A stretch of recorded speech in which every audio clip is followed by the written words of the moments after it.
1, 2, 3, 4, 5, 6. The blade feels lighter. You're connecting with it. It's becoming a part of you.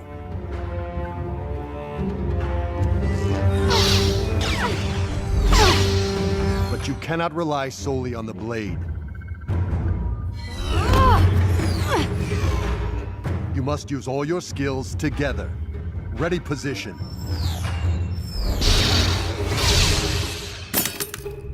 You'll have to do better.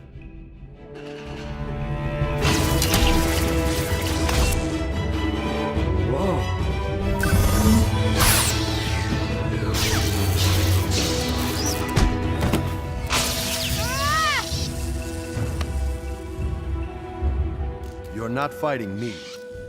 You're fighting yourself. And losing. You're not committed to this. You should quit. I don't quit. I never quit. Bounty hunting is a complicated profession. Don't you agree? It's a good intro.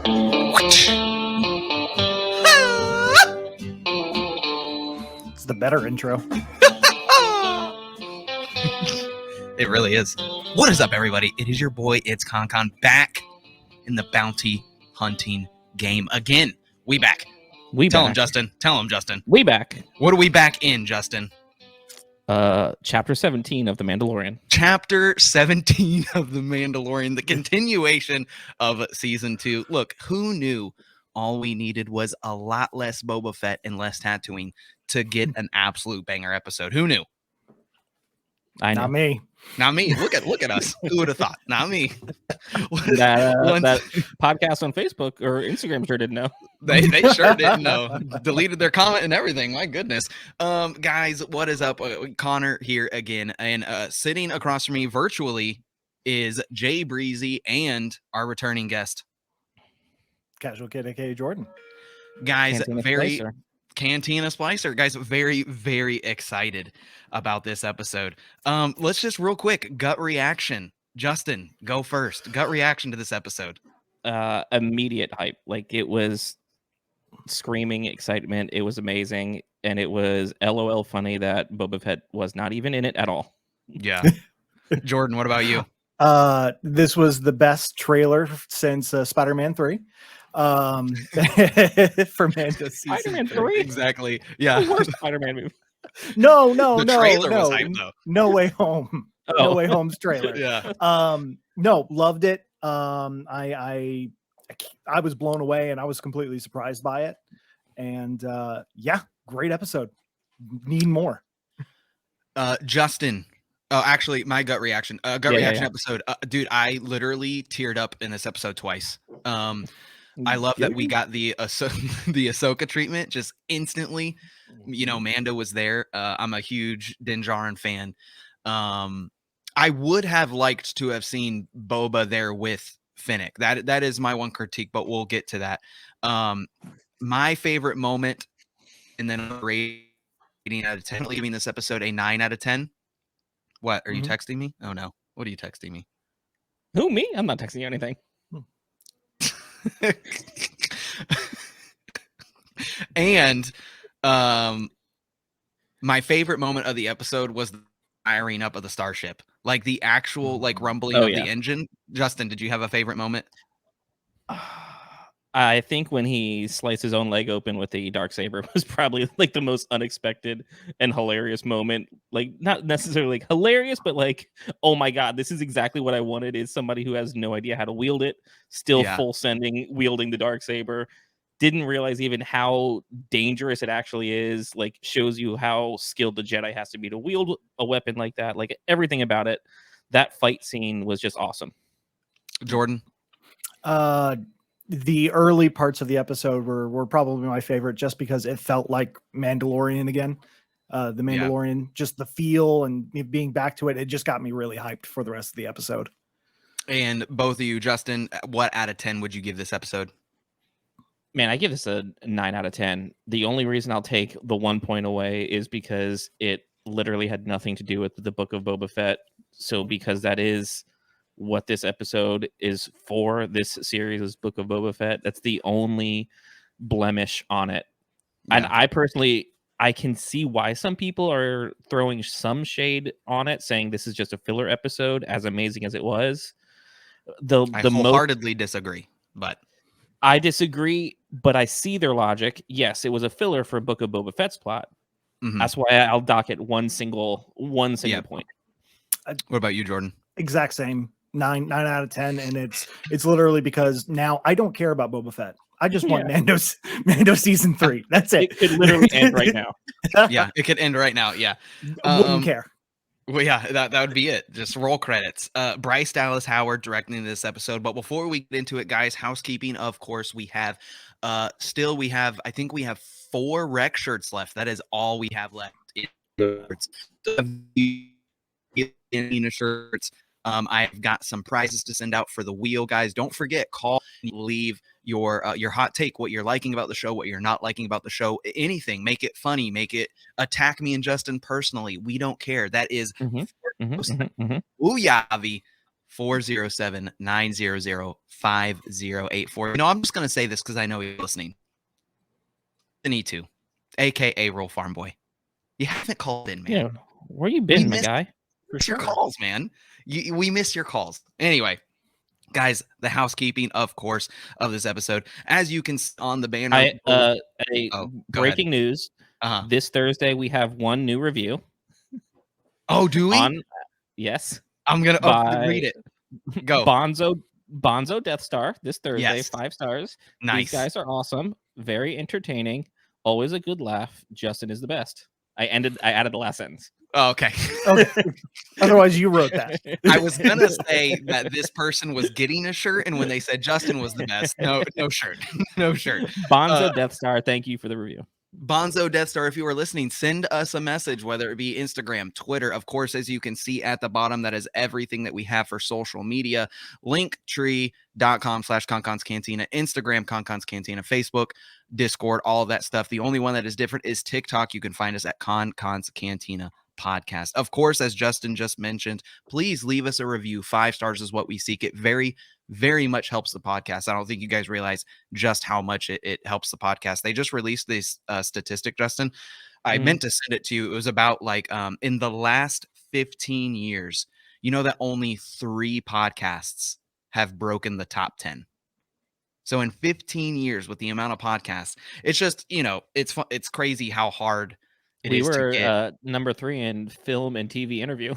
We were in the top 25 for what is it, Mandalorian season 1 or 2? I can't remember. Season 1. Season 1, yeah, we were killing it back then. Let's get back to that, guys. Leave us a review. We very worst much audio quality ever. Best ratings we've ever had. Best ratings we've ever had.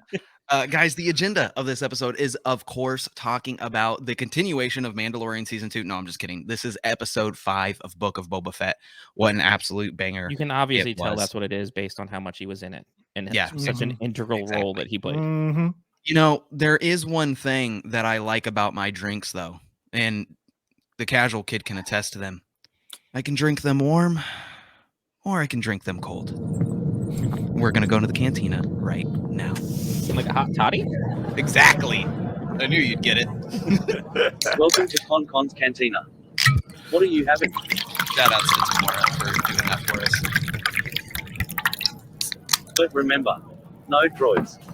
This week, guys, I've broken out the Game of Thrones collection again. We got scotch tonight. I am drinking House Baratheon. This is a Highland Scotch. It is a aged 12-year.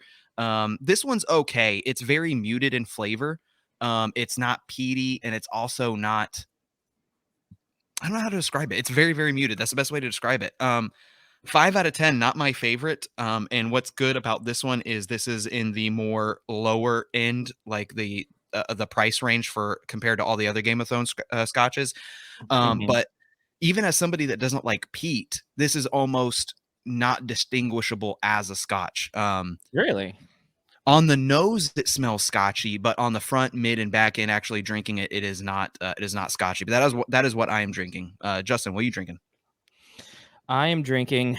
This was supposed to be the whole bottle for the show, but 2 of my lesser good friends came over to my house and drank almost this entire bottle. Two of you guys might look familiar to you. It's Oh no. my my bad. it's my I drink Maker's a good Mark. amount of that, man. My Maker's Mark 5-star liquor barrel pick OWS.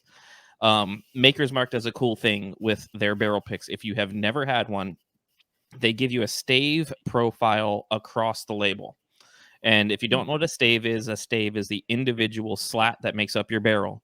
So what they do is they will piece together they'll disassemble barrels and then piece them together and tell you exactly how many staves of each type that they used. For instance, this one is 2 from the Baked American Pure, 2 from Seared French Cuvée, 3 from a Maker's Mark 46, and 3 from a roasted French mocha, and 0 from a toasted French spice. But basically, you can kind of get an idea of the flavor profile that it'll pick it up based off of the staves that they use. This one came out to 111.7 proof, and it was bottled in June of 2021. And the thing that I really like about this, it has drastically changed in the profile of its flavor from first cracking it open to letting it be open and breathe. It was a little harsh at first. It was a little sharp, but once this has been opened, it's super smooth. It's got a nice, I almost want to say caramel, not cinnamon, but a little bit of a caramel spice flavor to it. It's almost like a. I really did enjoy that one. Almost ginger like. Yeah, ginger is a good word. Yeah, ginger. Yeah, it's delicious. I mean, if you ever get a chance to find a barrel pick, definitely grab it and save the bottle so you can keep that stave profile. So you can find the more you try, you'll kind of pick up on the ones that you like the little notes of. Yeah, nice. The Casual Kid, aka Mando scored. Oh yeah. I give this a 8 out of 10. Nice. Compare 8 out of 10. Gotcha. For the bourbons I've had, it's delicious. It's unique. There's some the fun to it with the collecting and everything. It's not necessarily the best one that I've had, but it's a cool way that you can actually know what you're drinking. Yeah. Very nice. What about you, the Casual Kid? This is I'm going through all the old beer that I've had in the pantry, and we put in the fridge. We're trying to get through it. This is the last can I have. So it's good. Yeah, so it's good. It's the Grumpy Old Men Brewing, the Hell's Holler. Oh yeah. Dude, I Hellas. finally killed all of my Grumpy Old Men, and I'm really upset about it. We got to go Yeah, back. I We got to know. go back just for it. Was so good. This is the last one. It's a 7.2% beer. It's nice. It's caramelly. It's smooth. Oh, it's so nice. Grumpy Old Men makes a lot of really good beer. Where's Grumpy Old Men from? You can actually Blue say, where's Ridge. that? Blue Ridge. Ridge, Okay. Blue Ridge. Yeah. Very good beers. Very good beers. This one I would think is a little bit more of their average. Blue beer. Ridge, Mexico, I'm assuming. Absolutely. Yes. Yeah. God dang it. Tell me where it's from. Blue Ridge, Georgia. Blue Ridge, Georgia. Thank you. Apparently, Did I'm not it cut speaking out? loud enough. Yeah. So anyway, yeah, Blue Ridge, Georgia. They got a couple of breweries there. This is one of the best breweries there. I'm gonna give it a 6. It's not the best porter you're ever gonna have, but it's solid and it's good. What was your favorite beer from that specific brewery? Since you guys both liked it, what was the banger Cocoa from Blue? Blonde? The Yes, Cocoa that's- Blonde was really That's good. the one that I let you try, that I gave you a 6-pack of, Justin. It was the okay. white That was mocha. delicious. That was- yes, very. It was like a Yeah. cream ale mixed with white chocolate. Oh, dude, that one. How Really many? good. How much did I come home with, Jordan? Like You 48 came home- cans. Yeah, I bought like You a came in with a small ton. pallet. Like yeah. I was walking to the car and Jordan's like, "What are you doing?" And I was like, "This is too good. I gotta bring it home." You got your I gotta have Yeti it. cart. The Yeti cart that you built is just carrying beer. I brought both my Yeti coolers. The big one was for beer. The small one was for the food. Yeah. Seriously. Priorities. Guys, I'm so excited do to talk this. about this episode. For everybody listening, everybody watching, I'm letting you know I went into great detail on this recap. So if it's a little bit longer, I do apologize. I very much loved this episode, and it was really good. I got a lot of quotes in there. And even though people were talking that this was some filler, there are 2 very profound canon explanations. 3, which is kind of the third one's kind of a funny one, but 2 very profound canon explanations that are very important. Yes, Wizard to Star Wars and to the Mandalorian. And once again, we're making the joke that this is continuation of Mandalorian season 2 episode, chapter 17. But let's get into it. Clitonians work in a butcher shop. Mando walks through the door. As I said earlier, we 100% we get the Ahsoka treatment. They do not keep it from us. Mando immediately is on screen. Searching for his bounty, Mando finds him. Kababa Biaz. I can bring you in warm, or I can bring you in cold. Now, the second he said that, I was just like, oh, they're doing it. Did you guys think that this was redone, or did they just sound bite it the first time? Nah, I think that's all Pedro. I think that's 100% him. I think that's just like all him. It's his bravado. It's his I think he can it's gonna be Mando's tagline as we continue. I love it. Yeah. Everything about it. I freaking love it. It's so ominous and cool at the same time. Love it. Mando ignites his darksaber. He starts to cut through the henchmen with ease. Mando, of course. Huh? How hype were you the second, no time wasted? Dude, you're like, what? Dude, the way, hang on, the way that he does it too, he's hunched over, and it's just dude, it was sick. It was absolutely, it was so whistling sick. Whistling birds are for the birds. We got a darksaber. Yeah, now. forget those. We got darksaber now. We don't need that. We do see a little bit of the dragging, and I actually the clip that is going to be played in the beginning of this episode, you're going to hear a little bit of the explanation between Kanan and Sabine, which we'll get into more of the explanation later. But there's so much to the darksaber that we learn, especially if you're not caught up with Rebels. We get the explanation of more of the darksaber later. But do it, watch it. As Don't you judge mentioned, it by being a cartoon. Dear God. Yes, literally. If you can't get past it, start in season 2. We've said it before. Rebels is key Star Wars material. It's very, very good. Justin, your favorite scene then ensues. Mando slices his own thigh with the darksaber. Uh-oh. Slicing. How I imagine toasty. myself if I ever had one. You think you're gonna be super fluent and Exactly. Obi-Annie spin crazy, and you're just like, well, Yeah. I sliced my own arm off. Off goes the arm. Yeah. Whenever you're playing with the kids with a and you're like, you're not attacking me, you just cut your own arm off, and you're like, no, I didn't. And it was totally he started acting like Sloth again, fighting like Sloth with that darksaber. That's true. Dodo did make an appearance. Oh my gosh! Stop. One by one, he slices through the henchmen. Through the dog face of henchmen. Yes, after taking out his vibro knife and putting his bounty on the table, he cuts him straight in half. Did you guys sense? Let's go, Disney. Let's go. Yeah. Did you sense how angry Din was in this whole scene? Yeah. We see throughout the episode him being reminded of Grogu back and forth. And just this, my Grogu. Yeah, this dad pain. And I think that it's so obvious that him just cutting through him and then removing his head. It's because the first time we get the I can bring you in warm, I can bring you in cold, we get brought in alive, and now we get it again and we get cold. I don't know. It was sick. It was technically the first time was cold because he was carbonite frozen. I was gonna say it, but come on, I was gonna say it. What is Mando after? Is it money? Is it more bounties? No, of course, as we've seen in Mandalorian season 1 and 2, it seems to always be information.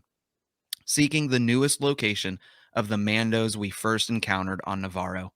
Yes. Shout outs to the space station that Mando was on. Complete Halo ring. Yeah, he was playing on Halo. Yeah.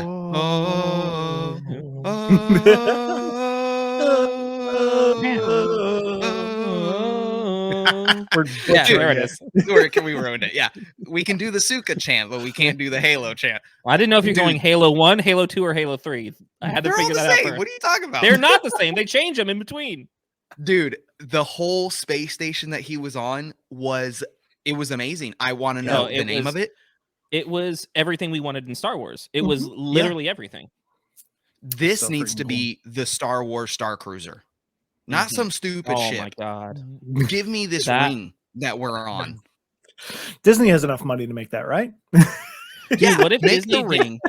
What if Disney did like out of your window like an augmented reality, like you could see what was down there, but you also saw like an augmented reality loop of a ring going out. Oh my god, be $1 billion so sick, idea. Dude, 100%. I absolutely loved the place that he was on. It felt so Star Wars. Like it wasn't Coruscant, it was somewhere new. Thank God it wasn't covered in sand and it wasn't Tatooine. Like, And it didn't look Yeah. like freaking Deep Space Nine. Like that's the one thing. Like we've talked about space stations so much. I was like, don't turn Star Wars into Star Trek. It's got its own place. I'm not going to go ragging on Star Trek, but I don't want to see Star Wars look like goddamn Deep Space Nine when you show me a space station finally, besides the Death Star, like an actual space station. This was freaking amazing. Yeah. back to the recap. Limping through the city streets, Mando gets what he is after. Not only does he claim his reward, he reclaims his information, the closest access point to the substrata. Finally, Mando reaches a door marked with the famous mythosaur, marking the location of another covert. The armor sits we didn't know at that point, right? Yeah, we didn't know. Yeah, because I thought it was going to be a new covert. It's what you were like. You were begging to see a new covert, and I thought I was like, God dang it, he called it, and I'm gonna be pissed. I wasn't disappointed. So some of the things that I called, when do we want to get into the Razor Crest argument? Well, you want to just get that? It. We'll get into no, it. we'll Okay. get to it when we get to it. I will dismantle you. Okay. No, you won't. I was really hoping for more Mandos, right? Because obviously Mando is a good amount of muscle, right? But I was hoping for a reconnection. And I think the most that I was shocked about was that it was just Paz and the armor. Like when we saw all the exact armor, same too. Yeah. The exact same too. And how many there were when they were escaping off of Navarro? Yes. Or not Navarro, I'm sorry. Off of No, you're right. Navarro.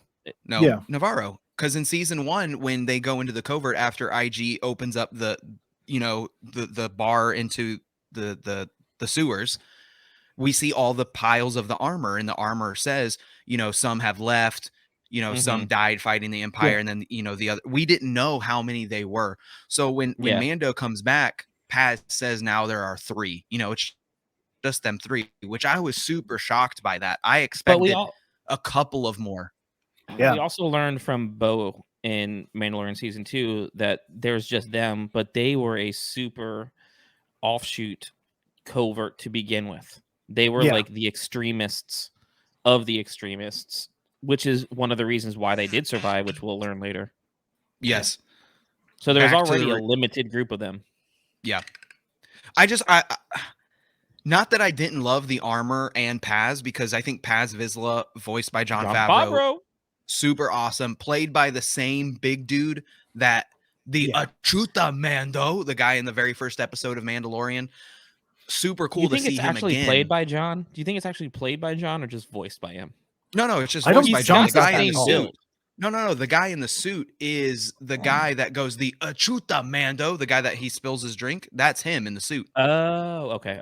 Yeah. That big dude, that's him in the suit, but it's John that does the voice. Does the voiceover. I loved seeing both of them again. It just would have been another layer to have a new covert, right? Like, another, like each covert has its armor, right? Its tribe leader, whatever. Because in this show, that could have been a cool tie-in is we have a tribe leader of the Mandalorians, right? And that tribe leader could have been the armor for all the coverts of the Mandalorians. Yeah. But also at the same time, give us our props where our props are due. We did the due diligence in season 1 that we found the name, and we were like, oh my God, he's a freaking Vizsla. And we knew immediately in season 1 that I was like, this dude is connected to Tar Vizsla. This dude is connected to everybody. Like, there is so much history that for the fact that they just named him that, we knew it was going to come up, and it took 2 seasons and a whole nother show for it to come around. But a lot of people missed that tiny detail. Yeah. Back to the recap. Mando sees the armor sitting upon what seems to be vast space, once again in the stratosphere of the space station. Paz Vizsla gives first aid to Din Djarin. Quote, "What is the weapon that caused such a wound?" Paz Vizsla brings the darksaber to the armor. Quote, "What do you know of this blade?" Din replies, "Whoever wields it can rule Mandalore." The armor then explains the blessings and the curse of the darksaber. Quote, "One warrior will defeat 20, and a multitudes will fall before it. If, however, it is not won in combat and falls into the hands of the unwielding, it will bring a curse upon the nation. Mandalore will be laid to waste, and its people will be scattered into the 4 winds." End quote. Straight up blames Bo-Katan for everything. 100%. Yeah. And we'll get into him bringing up Bo. It hasn't happened just yet. But that's a theme that we have in Star Wars, right? An overarching theme is prophecy. And yet again, we have an ancient race of people, which is the Mandalorians, who have a prophecy, and it all revolves around this darksaber. Obviously foreshadowing the explanation as this, and this is one of the things that I brought up earlier. This is a huge contention that people had with the season finale of Mandalorian season 2. Why can't Bo just take it? You know, Why she's can't he taken it hand it to before. her? She shouldn't lose took the it. people. No, yeah. Yeah, she took it from. Yeah, she literally, now we know she cursed the people and led to the Night of 1,000 Tears. At least to this sect. I will say that is only to this sect. But that is, like, I think it's an overarching thing for the Mandalorian. They're just a little more invested into the technicalities and the doctrine that they believe in. No. Back to the recap. Tar Vizsla, the Mandalorian Jedi, forged this saber over 1,000 years ago. Mando rejoins his old Give covert. us a book. This Give us is a the book. way. Give us a book. Yeah, I agree. Book on Tar Vizsla. I agree. Mando explains to Paz Vizsla how he got the darksaber. Quote, "The blood of millions of our kind is on his hands," end quote, which was in the reference to Moff Gideon. "The spear was a gift from a Jedi. Quote, this is a threat to all Mandalorians. It can pierce Beskar armor," end quote. What did you think about that? I was going to say, I was waiting for a break. I really liked / was a little cringe on how devoted Din still is to their covert. After 100% agree. After meeting the other Mandalorians, after like the rule with you leave your helmet on, after them explaining how these guys are almost like a cult fanatical version of Mandalorians, it was a little like cool and I appreciated it, but I was like a little like, don't give it up. Like, yeah, I like that he did give it up. Especially after, I didn't mind it until they exiled him. When they exiled him, I fully expected him to take off his helmet on the space bus, right? Because my dude doesn't have a ship yet. But I will say, it is very clear that Din is still devoted. He had a purpose too. He has a purpose, and as Casual Kid said, before you get into this, Jordan, because I know you have something to say. This is the trailer to Mandalorian season 3, so it is very clear that we are going to now go to Mandalore, so that he can go to the baths in the mines to regain. You know, what were you going to say, Jordan?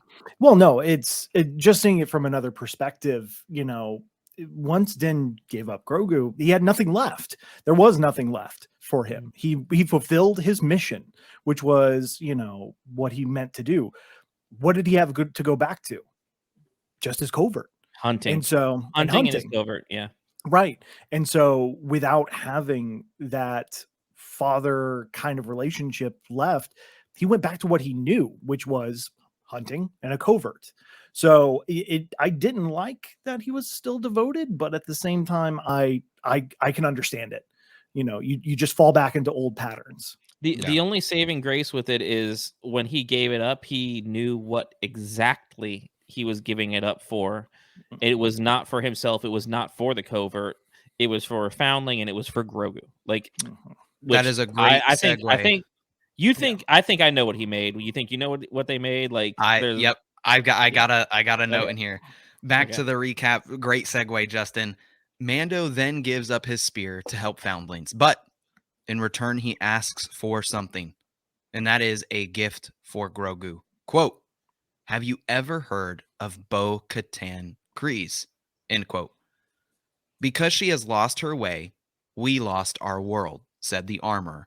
Now, in the I'm still going to get to it, but with the thing for Grogu, I will say I do think that we see the armor in Paz again, not necessarily in Book of Boba Fett necessarily. Let's be honest. There was no reason to call this Book of Boba Fett. Absolutely not. Because we have more Din than we do Boba. And even at this point, I think that it's clear that all these storylines are intertwining, which I like. The Book of Boba Fett is a oh my god, what's the word when in a novel? Not an interlude? An interlude? Yeah. Is it an interlude? Almost. Like where in yeah. the middle of the chapters they break into like this weird little tiny side story that's also happening that by the end of the novel, like all these strings are going to come tied together. Book of Boba Fett is almost that to the Mandalorian is what this feels like. Yeah, I agree. Back to the recap. Quote, once again, this is in reference to losing the world of Mandalore. "If we would have not been on Concordia, we would have also been lost." So this is a huge deal. This is a reference to Concord, which is Concord Dawn, which is the guy that brought Jango Fett in. That's the whole story where Jango Fett was also a foundling, and we got confirmation of that in Mandalorian season 2. The writing here, whoever is specifically getting all these details correct. You know who this is. This is only one guy. This is one guy. This is our boy Dave. Dude, Cowboy Dave.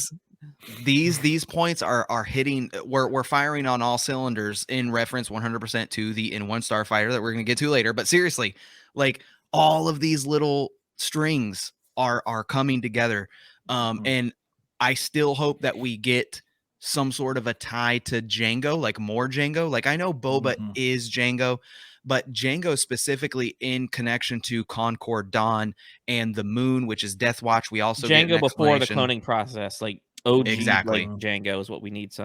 Exactly. Continuing with the recap, we then see the Night of 1,000 Tears, possibly the one thing that we have been asking to see for 2+ years. Justin, I'm letting you take this one. Take it. Teased so long ago. Like I have never been teased and immediately fascinated by something because it was such a massive thing for new Star Wars lore when Gideon dropped that line where Din is sitting there behind the wall. He's being Moff blasted. Gideon. How do you know? He's dead. He knows my name. The Night of 1,000 Tears. And I was like, immediately like, what? like, this is new. This is obviously massive. And then they did not touch it. They did not touch it even with a 10-foot pole for all of season 2. And I was like clamoring to know what this was, as are, I'm sure, tons of people. I loved it. We got the perfect scene showing it. We got classic TIE bombers. We got very Terminator vibes with with everything being destroyed, and then the Imperial droids coming through and just making sure everyone's gone. Oh my god, K2S, all the K2SOs. Yeah, that was so freaking awesome. I would have enjoyed. For starters, absolutely loved it. We got somehow a very short 20-second explanation, but it was all that we needed. It was almost chef's kiss, if you will. Very, very simple, very, very good. Because explained. Yeah, because in my head, I had the idea of a bunch of Star Destroyers just hammering down on the blasting a planet, as we've seen in other things where they but this was way more intimate. Like a million nukes just dropped all over the place. And like Jordan said, to the recap, let me read the recap and then I'll say what I had to say. Imperial bombers skim the surface, leaving none alive. K2 units skim the surface for who yet lived. So once again, we have these K2 units. We got those Terminator vibes. Technically, they're KX series. KX series, thank you. Just like literally, and it, you know what was crazy is I watched this specifically. I rewinded it. We get this one shot of that KX series shooting the one Mando, and I wanted to see if his arm moved. Something that showed life to make him shoot. There's nothing. They're shooting anyway. Let's also give some props to Rogue One for creating one of the coolest freaking droids. My favorite droid, my groomsman, K2SO. Let's go. Like, yeah, we need to bring the special segment back, bro. Yeah, but we got to put it at the end. Back to the recap. The armor then says, "What shall I forge?" End quote. Din Djarin replies, "Something for the foundling, for Grogu. He is no longer in your care." The armor says, "Mando wishes to see Grogu again." Back to the very first scene that we have with Mando. We see this anger in Mando where he's missing Grogu. Obviously, he wants to see him again. Then we see what Justin, me and you, I think we're on the same page of what we think is being made for him. We see rings, specific. They made mithril for him. Yeah, they made mithril. They made a chain mail. We're getting a chain mail jacket. He cannot wear it. You cannot wear it. No one can. Only Grogu can. I think it's obvious, right? Chainmail, mithril. We're obviously making a reference to Lord of the Rings. You know, it's. I can't wait. I've never seen Star Wars chainmail. Like, let's go. Like, I can't wait to see little Grogu in his little shirt dress. Yeah. Dude, what, do you think it's going to be the Gimli thing where Gimli puts on the armor and then it falls? Exactly. Back to the recap. The armor and the Mando spar. Hit after hit, Mando struggles to fight back against the armor. The weight of the Darksaber is too much for him. He is fighting against the blade. You cannot Quote, wield it. No one can. Quote, your body is strong, but your mind is distracted, says the armorer. Paz. Very Yoda-ish. Very Yoda-ish.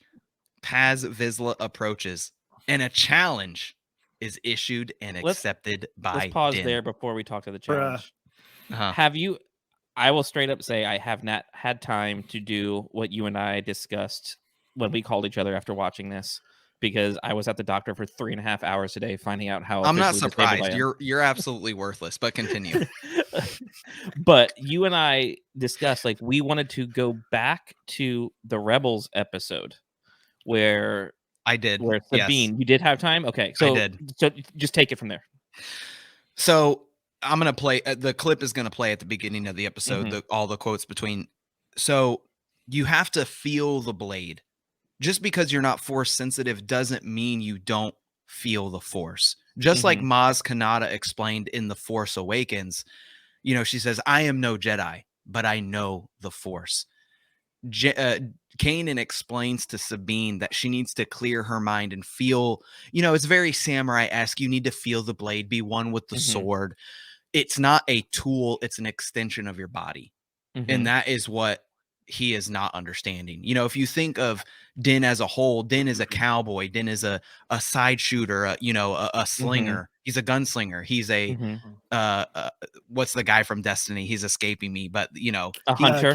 Cade. Yeah, he's Cade. He's a hunter. He's not a sword wielder. And remember, she says that this is a noble weapon. For it's a warlock weapon. Duh. Yeah, exactly. There's a whole nother layer to the finesse of this weapon that he's not understanding. And I just found it's completely different, but I think in a cool and good way than previous canon with lightsabers, because in many instances, whenever they would have instances where non-force users would get their hands on a lightsaber and they would try to wield a lightsaber, the hardest thing about controlling it is its weightlessness, not its weight. Where they basically had a hilt, and then they had no sense of where your actual blade was, because there's no, it's not like a sword where like as the blade is going out, there's weight that you can feel as you swing. Yeah. You know where it is, you can sense it. With the lightsaber, it was your hilt and that was it. It was just Yeah. light. It was a blaster. So for this to be like he's basically wielding a like Knights Templar giant broadsword or great sword that he's dragging across the ground was a complete 180. Yeah, absolutely. And it to see him struggle with it, and even the armor almost taunting him in trying to train him to use 100%. it properly. Man, Hit me. that was great. She grabbed him by the helmet and pulled him in. Yeah. It is definitely something to see. And to Justin's point, I think of Force Awakens with Finn using the lightsaber, against the stormtrooper traitor. It's like, how are you using that so easily? So yeah, that was really cool. I don't know if this is what gave you this train of thought, Justin. I might be refreshing your memory, but in the behind the scenes DVD extras of Phantom Menace, we get the commentary of Liam Neeson explaining the difficulty that he had understanding from the choreographer of how to use a lightsaber. Liam Neeson goes on to explain that he's been in samurai movies, he's been in medieval movies, and he's used great swords, broadswords, big wide strokes, big heavy over the hand, and that was not the purpose of a lightsaber. It was weightless, it was fluid, it was fast, it was all the things that Liam hadn't done until Phantom Menace. And so it is cool to see this continuity that Sabine had such a problem handling the saber and fighting Kanan. And when Kanan finally gave the insight, and it's funny because the armor, I didn't write this quote down and I wanted to, but basically she was like, what's the definition of insanity? Is doing the same thing over and over again and expecting a different results. Exactly. And that is exactly what she said to him, is he wanted to keep dueling. And she's like, you don't understand the blade. There's no point. And it was awesome because Sabine and Din's issues with the Darksaber were because of their personality and their psyche and how they couldn't wrap their head around wielding it. It wasn't like it's a physical thing. It's their own personal mental connection to wielding that Darksaber. For Sabine, it was never like she could barely lift it, and it was so physically wearing on her like it was lifting a freaking hilt that had 20 cinder blocks on it. It was like she just couldn't use it very well. Whereas Din, like that's not his bag at all, and he like was that's not my bag, baby. Exactly. I was waiting for somebody to do the awesome power show. Like it's cool. Like it's 100% on their connection with it, and a non-Force user has completely different connection issues trying to wield a weapon built for a Jedi. Due to time, I do need to get through some of this recap, gentlemen. But seriously, the intimacies of this episode, I could talk about this episode forever. This literally might be one of the best Mandalorian episods, like period. Yeah, like that absolutely. We see of Din. Like this is one of the best. Paz Vizsla approaches. A challenge is issued to Din. Din accepts the challenge. Both Mandalorians remove their jetpacks. Paz then energizes his shield on his left gauntlet, and also he wields a vibroblade. Din wields the Darksaber. I did love seeing this in live action. First time we've seen it. The Mandalorian circle energy shield. We also see Sabine vibro bracers. We have seen this in Clone Wars and in Rebels, so it was very cool to see it again. I did put a little quote in here. After multiple hits, Paz Vizsla appears to have the upper hand. He absolutely wrecks Din. Absolutely wrecks Din. And this is some foreshadowing that I really liked. And this is just more credence to Bryce Dallas Howard. There's a specific shot that reminds me that I knew that he was going to, quote, win this duel. But, he ends up not. When we first see Paz walking to Din, the actual camera shot is down and up towards Paz, and we get the light of the moon shining down just to show how big Paz is. Like it's such a cool shot to show his mass of how big of a Mando, he really he's a heavy trooper. Like, dude, he's not like a little infantry guy. No, he's a Titan. the the filmography in this episode was just it was so Absolutely great. And I love that whenever one of them got the Darksaber, that's immediately when they started losing because they don't know how to use it. Yep. Both Reaching of them for- pick the yep. other. Yeah, go ahead. good. Reaching for the Darksaber that he has knocked out of Din's hands, he swings and he swings. Mando then slides, pulls out his own vibroblade, and ganks the hammies. He just Of- prison style shivs them all over the place. Dude, shout John outs to Wick his them. hammies. Gone. He's like, "Jack, jack, jack." Absolutely gone. Paz has been defeated. Quote, Din Djarin, have you removed your helmet? Again, Why'd she Din go there? Djarin, have you removed your helmet? Din says, I have. Quote, then you are a Mandalorian no more. Seeking atonement according to the Kree, one may redeem themselves by bathing in the waters of the mines under Mandalore. As we talked about earlier, I think this is clearly where season 3 of Mandalore is going to go. It's clear that he still has That's his this. new that's the quest when he doesn't have Grogu. Yep. Mhm. My question is who is the armor to him? If he believes in the Creed so much and he has the Darksaber, why isn't he seeking other Mandalorians to reunite him? Is that not him? Is he It's all going he's to? known is the covert is Yeah. who saved him and made him a foundling and brought him in because he's not by blood a Mandalorian. He's a foundling. This is his family. This is where he believes he belongs right now. Yeah, it's not So- what he was born into, like Bo-Katan. So, like, Bo-Katan has her viewpoint as an actual blood Mandalorian. This is literally saved his life that he has a vivid memory of, and then all he knows. Back to the recap. Mando gets on a space bus because my guy still does not have a ship. I imagine Mando- it's the Star Cruiser that we heard in the last episode that they landed on Tatooine. Mhm. Like, I imagine Exactly. this is what it is, the exact same Yeah. thing. Mando sees a young Rodinian. He is no doubt reminded of Grogu. Then pulling out his gift that he has made for Grogu with the help of the armor, we Straight up see looks the like Grogu. we Has see ears. the obvious resemblance. An amazing musical score follows. Do either of you remember the music on the spaceship? The music in this episode. I haven't. Oh, I man. don't. I watched Dude, it. It was on my phone. everything else I remember from music except that.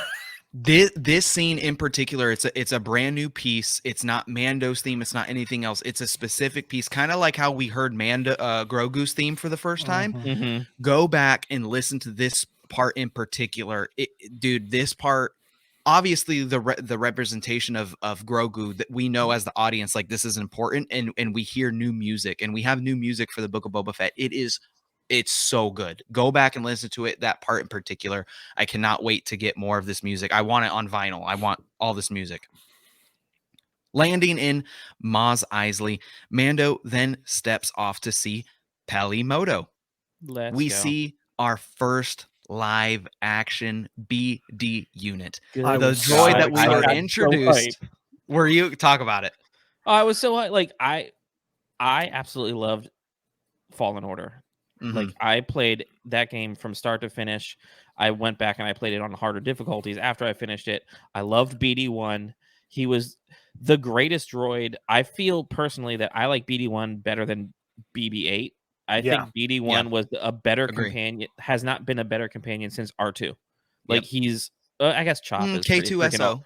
K2, well, but he can full There's a on lot of talk. good droids. I There's a lot of separate good K2 droids. I separate a K2 SO because he can full on conversate and talk. Yeah, non-verbal versus- droid. Yeah, True, non true, true. non-verbal beat boot bop. That's a droid. really good separation.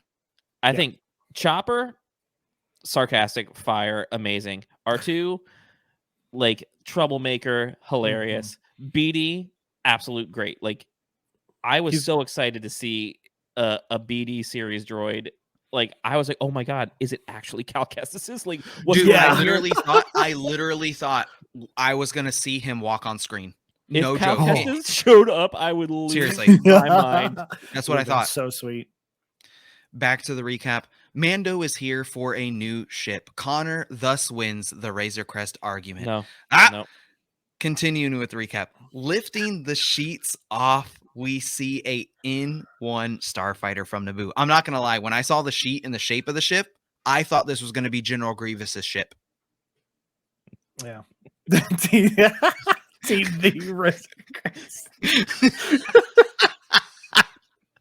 Okay, for our audio listeners, Justin just changed his name from Jay Breezy to Team the Razor Crest. Bro, the come worst. on. Look. Okay, what's your argument? Tell me why My you think you're right argument now. has been the same from Okay. the very start. Everybody For knows those who haven't listened, restate your cases, please. No, we can't. We are Not gonna so far restart into it. this episode. Look, it's very glaringly obvious Okay, that what do they say that makes you feel confident this episode? That you feel like now you're confirmed. that not only do we have the Mithril in literally the very first episode, we have Appa, and then we also have Pelly, which is Number a one, mechanic. Appa calls it a M111, but we'll skip over that. He doesn't. M111 Razor Crest. Yep. He doesn't call that. That's Wolf. That's Wolf Trapper. Get it right. It's not Appa. Oh, well, whatever that scene. Yeah. Well, Okay. once again, wasn't Appa. Continue, You're wrong as always, but it's continue. okay. Continue. And then Pelly, an actual mechanic, also the way that they just reference it, it's Razor Crests as a whole. It is gunship, the manufacturer. It's Right. Can you get me a Razor Crest? It's not the Razor Crest. So you can Right, change your name to Team A Razor Crest. So Because that's because what of Mando wanted was a Razor one Crest. word. So one word that they said like for like 2 or 3 times. Bro, but we're gonna stop, ignore the stop. 40 times that they call it the Razor Crest. Stop. I know you So want because it for you the haven't lulz. heard I your want way it for the lulz. one time. I one win. time. It's okay, No. dude. You can be You wrong. never win. It's okay. You'll never win. It's okay. You Team can D be Razor wrong. Crest is thriving. There are so many of us. It's you and Chloe. There That's are it. So many. It's just you and Chloe. Come on. It's just you Tony and Chloe. Tony 1 is on our team too. No, he's not. Tony 1. Yes. No, he he's is. not. He's not. The He saw this Razor episode Crest. and he was like, Connor's right as always. You don't give it a name like the M111 if it's not that. Oh the mono. God. After a small argument between Mando and Pelly, Between hosts of the podcast. he agrees to give the ship a chance. What are the benefits of the ship? Pre-Empire, it's off-grid, and it does not need a hyperspace ring. Mhm. I really appreciated how she mentioned that Keeping the it ship- what Mando cared about. keeping what Mando cared about, and that this was a ship built without droids. So Mhm. manufacturing and built by hand. And it Handmade, reminded me yep. American muscle. Oh yeah. The building of it, and as we'll probably get into the recap with the just the way it looked once it was done, having the turbo in there too. It was absolutely big American old muscle car. carburetor on it. With the help of Jawas, all parts needed are Dated brought Jawa. to Pelly. Dude, Dead. this When was she the said I dated third. a Jawa. This was the third canon explanation. So we've always we have these. What does a Jawa look like without their cloak? What does a Tusken Raider look like without their cloths?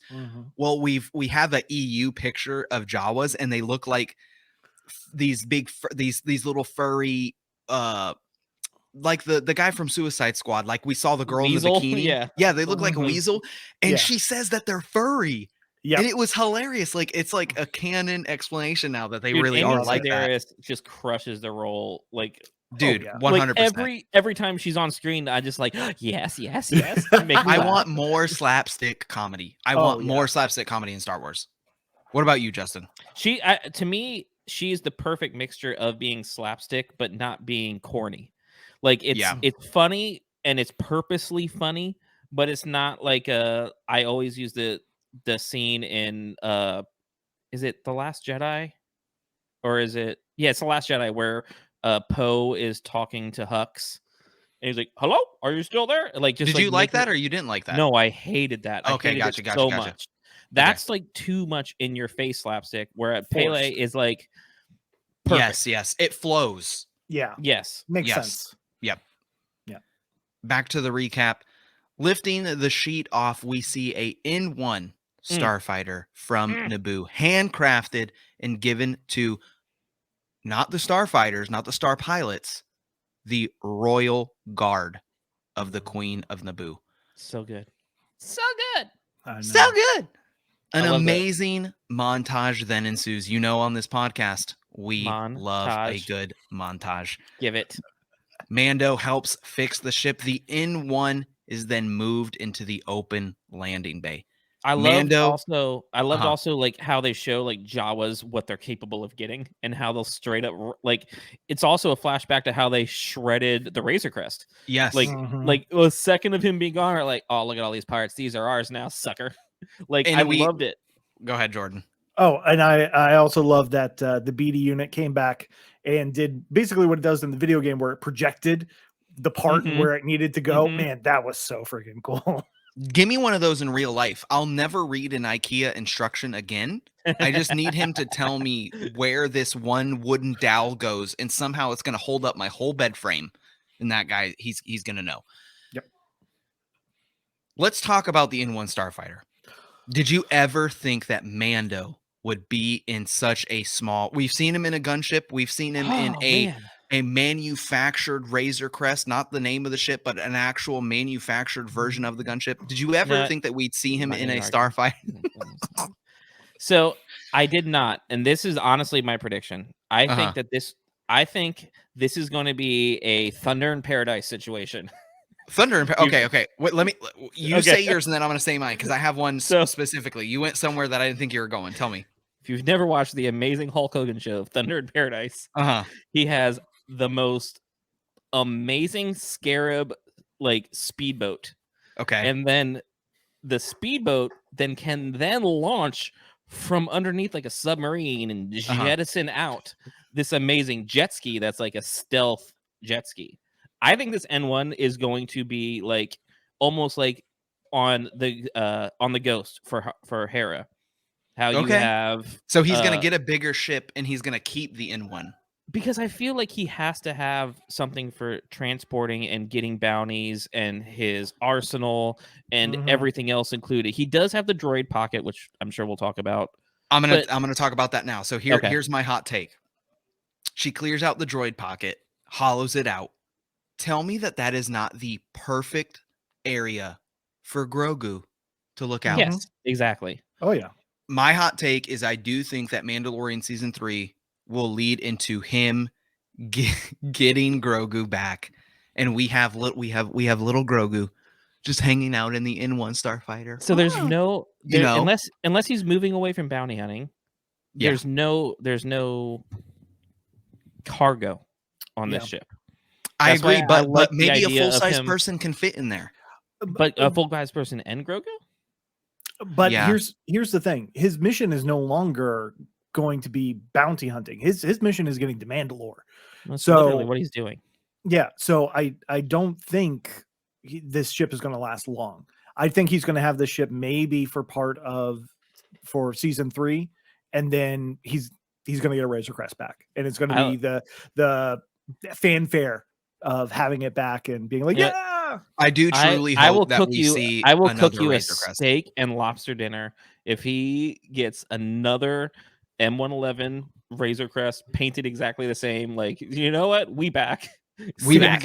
You know what? I will massage your feet. I will cook you dinner. I want it again. I want. That's she made it perfectly clear that Pelly's able to get one, right? She made it perfectly clear. She said this is more rare. She says I can get another one of the Razor Crests for you. Yeah, I can get another one of the multiple Razor Crests made by the actual manufacturer called Razor Crest, because they're called Razor Crests and everyone in the galaxy knows that they're Razor Crests. He's referring to what he calls it. Oh, okay. Anyway, back to the recap. I hate it here. A long This is the second amazing score that if you didn't notice it, go back and listen specifically, because this is a part that actually got me choked up, just like the Force theme. Go ahead. No, I'd continue.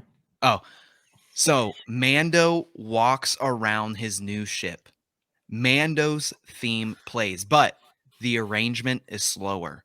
And not only is it slower, it's all cello. So he's walking around, he's feeling his new ship. And this music, for me personally, it overcame me. Like it really got me emotional. Star Wars music has always done that, and this in particular, we get the one of those moments where you do, but it's literally like 2 stages slower. Do. Like it's really, I loved it. Yeah. Mando fired. Oh, go ahead. No. I was agreeing. Like when you hear like something like slow down like that, and then you're also on like a high of thinking that you're right. Like, like everyone in the Facebook group, bro, they got my back, bro. I don't know what to tell you. Mando fires up his new N1 starfighter, pod racer, suckers. V8, Oh, yeah. World War II fighter plane. Oh yeah. The sounds were absolutely stunning, as Star Wars has always done. Casual Kid, I know you have something to say. No, the sound design for it was fantastic. Oh my god, I had all the prequel nostalgia vibes, especially him going out for Mos Eisley, taking the exact pod race. Should we run a diagnostic? Oh my gosh, it was so how freaking awesome. Every time I build a car or motorcycle, that's exactly how I take it out the first time. I'm like, well, dude, 417, and just take it on the toll road, right? It was specifically, I actually had to look up, which, mind you, fire sprays, also a World War II fighter plane. I had to look up specifically how they looked. And there's one thing in particular that they added to this N1 Naboo starfighter. If you look, and I meant to grab the toy because this is one of my quote antique. This is one of my vintage toys that I do have, which is the 1999 Hasbro N1 starfighter toys. Is there are two slits to allow the main laser fire cannons out of the nose of the ship. She added mega barrels. So those, if you look at what a fire spray World War II fighter plane looks like, they have those 50 cal barrels on the nose. It was so reminiscent of a actual real fire spray that it was just almost indistinguishable. Not only that, the turbo that they mounted on the top. It's not turbo. That's a mega carb. Like that's a 70s carburetor, like Justin, polycarb on a. How much did you appreciate the car talk between them two? Oh yeah. Where she was like, "Oh, well, that's why I reinforced your this. It's just like when we reinforce a block so that a piston doesn't go through." Like, it was so sick. Yeah. Yes. Everything about it. As Blow the welds casual on the intake manifold. Exactly. As the casual kid brought out, should we run a diagnostic? Nah, send her up. Pelly is completely confident in her work. Mando flies through Beggar's Canyon. We see the same pod racing scene that we see in Phantom The Womp Menace. Rat. We see the Womp Rats that Luke bullseyed through Beggar's Canyon. And the ramp. Off on the canyon. Yeah, just wait. What does he say? Young Skywalker's made his way out of the surface ramp. I already made that joke, and here it is coming right back to me. Just I know. A whole episode later. Listen. Wait, you're just repeating jokes you already heard. Yeah, because it was all predictions. My comedy predicts the future, Justin. Get with it. Just like I already knew about the Razor Crest. The sooner that you get on my side, the better. Off into space. Mando is hailed by 2 New Republic officers for flying too fast to a commercial ship. Who the new character is? Did you catch this? I did not, because Natasha thought that was Matt Lantern, and I'm like, no, that's not Matt Lantern. It's not Matt Lantern. No. But the new character that you see the most in this whole scene is named Lieutenant Reed. Okay, this is the most new Jon Favreau and Dave Filoni things. They love letting people who want to be part of Star Wars actually be part of Star Wars. This is Max Lloyd Jones, who was Luke Skywalker. This was the body double that was in the season finale that you never saw his face because he was deep fake. Wow, nice. That's so awesome. He finally got a moment to not only be Luke Skywalker, but he got a face role and a talking role. And why is this guy winning? He's winning, dude. Everything. So he's like, so now he's played Luke Skywalker. Now he's played Lieutenant Reed, and he's a X-wing pilot right up alongside with Axe Woves and with Appa. Oh, what's his name? Captain Teva. Carson Teva is his name. Carson Teva. Yep. Like, this is awesome. Like, I love it. They're like giving these people opportunities when they want to be part of something. Speaking of Captain Teva, aka Appa, Now, Justin, explain what Appa is from. Maybe some people don't know. We give a lot of nicknames on this podcast. The most fantastic, wholesome, hilarious comedy that you can. It's on Netflix. All seasons are available. Kim's Convenience. Go Kim's watch it. Convenience. Appa, of course, recognizes Mando. Before Mando can answer any questions, he hits. This is fast. Dude, he hits his sub-light thrusters and he is gone. Absolutely gone. Bye. See you. One word answer when he lands is the best. Yes. He lands in the docking bay on Mos Eisley that he left from. And she says, "How was it?" And what does he say, Justin? Wizard. And what is that a reference to? That is a reference to Lord of the Rings. No, joking. No. Kitster from the Phantom Menace. He also says classic, wizard. Yes, classic Phantom Menace pod racing scene. Like the word that George wanted us to use, but never caught on. And like never caught on. Nope. Never caught on. George tried. Upon his arrival, Mando is met with Fennec Shan. Fennec offers him a job, but in return, Mando offers his services to free for Boba. But first, I have to visit a little friend. And the episode fades to black. Are we getting Grogu next episode? Are we getting Luke and Grogu next episode? There's no way. There's no way. Then where do we go? We don't go to war with the Pikes without Mando. Okay, and we don't get the Pikes without Mando seeing Grogu. We're an hour plus deep into this, so let's keep this part quick. But I do want to talk about this. Yes, we got 2 episodes left. That's it. Yes, we have a tease of where Mando wants to go, but it has nothing to do with Book of Boba Fett. I have a hot take. Continue. I'll set it up and then I'll let you just take the first hot take.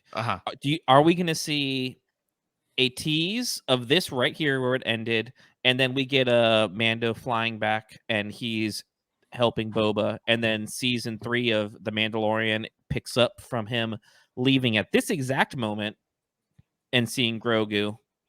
Or do you think we are going to derail Book of Boba and show things with Mando, Luke Skywalker, Grogu, and completely abandon Book of Boba Fett story and just come in and like at the end on the final episode?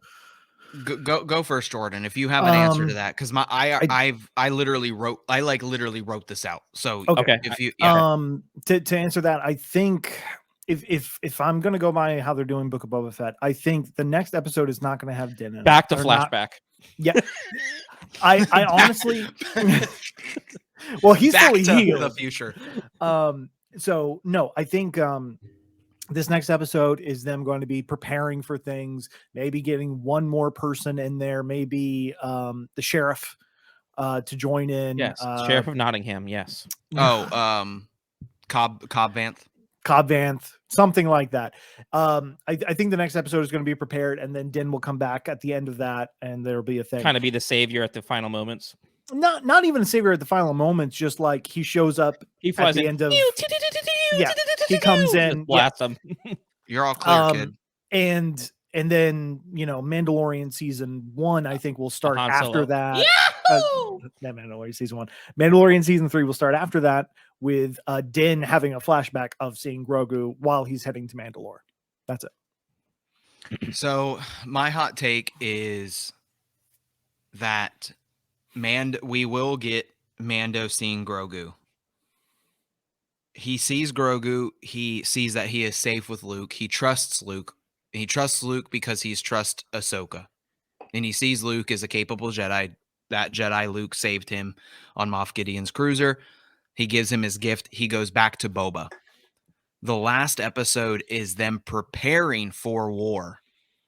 And that is how the Book of Boba Fett ends. We do not actually see the actual Pike crime syndicate war. Mandalorian or the Mando season 3 starts with either the beginning or the end of that war that then leads them to Mandalore. Because like if the Pike war and the Syndicate war ends with Boba beating back the Pikes The It's hard to pikes come imagine from. it Go ahead. wrapping in one or like with going along with what you're saying. If this wraps in 1 or 2 episodes, Not gonna that's- feel good. yeah. Not gonna feel good. And I'm not opposed to a cliffhanger because we have Obi-Wan, which is coming out on May the 4th, by the way. Just throwing that out there. We have that on the horizon. We also have Andor. Like, I'm completely fine with this show that, look, I'm usually really positive, but I'm gonna be honest, don't care about ending on a cliffhanger. If Boba's overarching theme is fighting the Pikes, sure. Let's Oh my do god. it. I just came up with it. Okay, what? What if between The Mandalorian season 1 and season 2 and the Book of Boba Fett and the characters introduced, what if there's a whole new show that's The Mandalorians? The Mandalorians.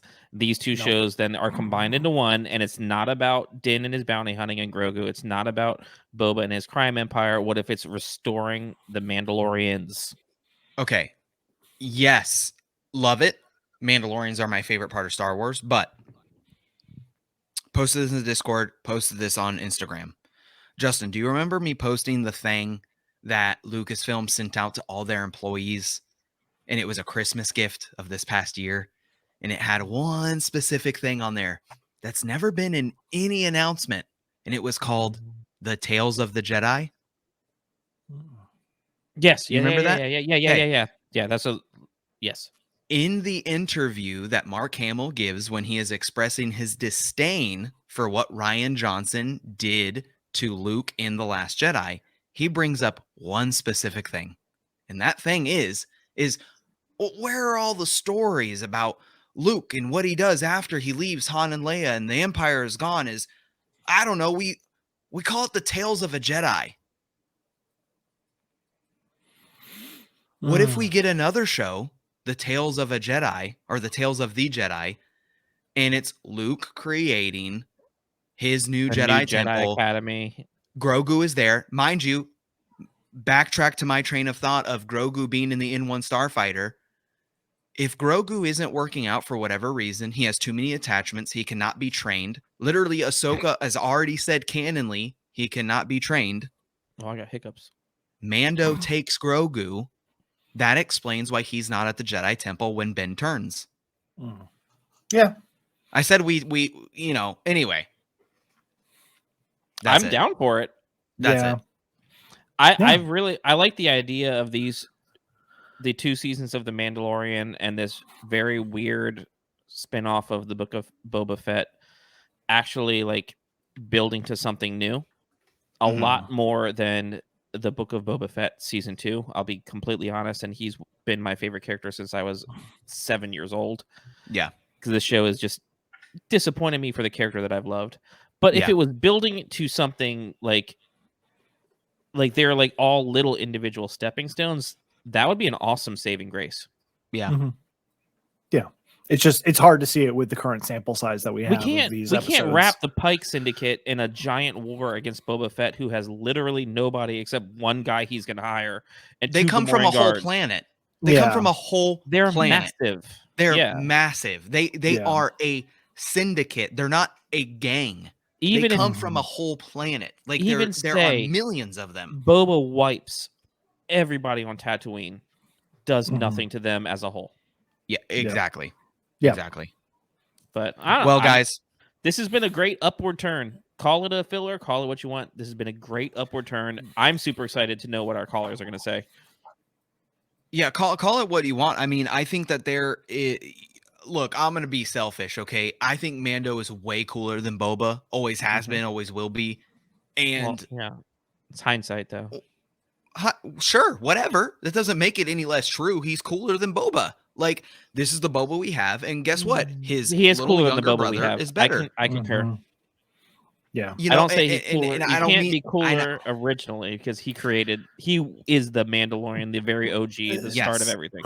And I don't mean it negatively. This is what we have. This is what we're presented with. Definitely, Dodo and wherever Boba is. Yeah, continue. Wherever we go with this, I 100% want to see Din, Boba together. I don't mind seeing them together. But Boba, in my opinion, in the writing of this show, has proved that Boba cannot function on his own. That's just my opinion. If you don't agree, perfectly fine. Explain to me why that's wrong. I get, I would love to get why you're saying, but currently, this is the most hype I have been since Mandalorian season 2.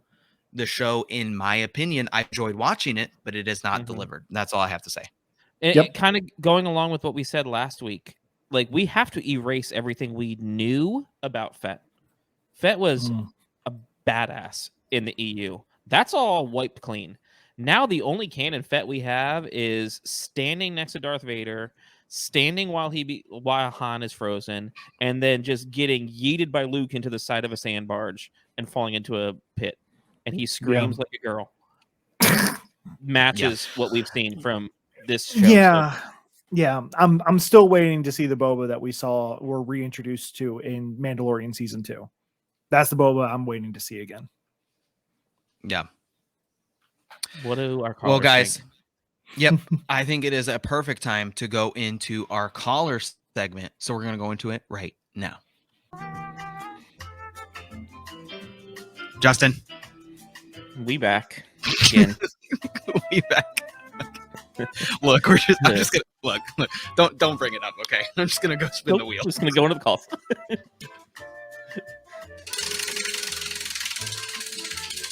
So we had a crazy amount of call-ins this week, which we were expecting because the episode was just so hype. And Glenn Osborne, and he got Dare Jar. So this is Dare Jar for Justin. Oh boy, my headphone is killing me. All right, I have a chance, Cube. Number 4 again. I'm not even kidding. I'm not even kidding. So Justin, what do you mean? What are you talking about? Number 4 for the dare. So next week, Justin is going to have to do the wife dare. All right. So number 4 in our dares is whenever your wife says like, you must say, "Here we go again." And record. She's gonna get so pissed for sure. And record her reaction to the best of your ability. Yeah, it's gonna be a doozy. And then next week, hopefully, you will have enough to report back on that. And next week, when we are together, I will be smearing peanut butter on my face through the whole show. And peanut butter sauce boy. Yeah, and as I told Matt the same thing. I'm gonna have a pack of saltine crackers on the table. And whatever you choose to do with that and the peanut butter on my face is completely up to you. We're definitely going to bring the dogs in. oh, no. Too much. Well, what a freaking great episode. And it's the perfect time, of course. We're going to go into our caller segment at this point. Now, we're going to go with the winner as we always do, which is Glenn. But Justin, do you need electrical work done around your house? I do need some electrical work done, actually. Fantastic, because Glenn at Quality Electric Contracting, long trip, but he'll get us there. All right, here we go. Hello, this is Glenn Osborne, and I'd like to give my take on episode 5. I have to say it rated a 0 on the Rancor meter. No Rancors at all. Terrible. However, my prediction is that we're going to have a Mythosaur rider before the end of next season of Mandalore, at least. Maybe before the end of this series. And we got to see our favorite guy. Even though he's not a Rancor rider, he's still pretty awesome. Din Armando. Dinjin, love it. Got to see a Ring World or Halo. At first I thought it was around the sun, but almost a Dyson Sphere level Halo, but it was just around a satellite, which is actually a pretty awesome ship for a Star Wars satellite. And we got to see Din. He was wearing his arms out pretty much, fighting that gyroscopic effect with the Darksaber, which is sort of strange since the Darksaber of all lightsabers seems to really have a pronounced front and back. Should be easy to follow that plane of movement. Like we had talked about, the audio that you hear in the beginning of this episode, it's Sabine and Kanan explaining to her, And once again, somebody on Twitter, I can't actually it was probably Steve from This Is the Way podcast. He commented same thing. Everyone's like, why did Moff Gideon have such an easy time wielding it? Like, who trained him? All this, that, and the third. I just think that Moff Gideon was so focused on what he was doing. Right? He had a mission. He had a goal. He knew exactly what he needed to do, and that's what gives him the ease of using this darksaber. It wasn't, his mind isn't clouded and distracted like Din Djarin's is for sure right now. Yeah, he doesn't know who he is. He doesn't know where Grogu is. He's obviously obsessing about seeing him again. Yeah, he's a hot mess. And yeah, it did seem like it was getting heavy, so I sort of wonder if that pulling down is a new lightsaber physics effect that hasn't popped up in other media.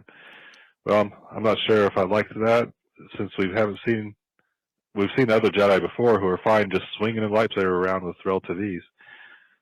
But I guess we'll probably learn more about that later. We got to see Pelimoto again, who's apparently not a fan of fur, which is sort of ironic because fur never seemed to bother Princess. I told you that one thing that she does that killed me is when she, we've seen like the EU explanation of underneath their robes, they're all furry, and she confirms that they're furry. Yeah, weasel looking. Yeah, and when she goes, they're really furry. Like she's spitting, spitting hairs out. Inappropriate, Disney. Carolyn before. We got to see the Naboo N1, which is pretty awesome, but doesn't Peli know that Din lives on his ship? Where's Mando going to keep all this stuff? You had made a comment about Din having a bigger ship. Eventually, I think so, yeah. And this is going to be kind of like the Ghost and the Phantom. Yep. But Din will have his big ship, transport, freighter, gunship, whatever he ends up getting, and then kind of this quick, fast, nimble fighter attached as well. At least that's what I hope. I think that would be awesome. Because he can't capture bounties. He can't live on his ship. He can't do anything like as cool as it is. Yeah. He's going to have to buy a space freighter and dock between the bounties like the Phantom and the Ghost dock together. He's got to have somewhere to live. And I knew it right away that buzzing a passenger liner and pulling a Top Gun on a little kid didn't seem like the safest thing to do on a spacecraft that you just bolted together out of Jawa scraps. But fortunately, we got the cops to protect us, and they pulled him over. But he went into overdrive and swooped away. That's probably the fastest ship in Star Wars. I'm not sure. Yeah, for sure. How an X-Wing could be that much slower than it, but with newer engines. Oh, well, I guess they don't make them like that anymore.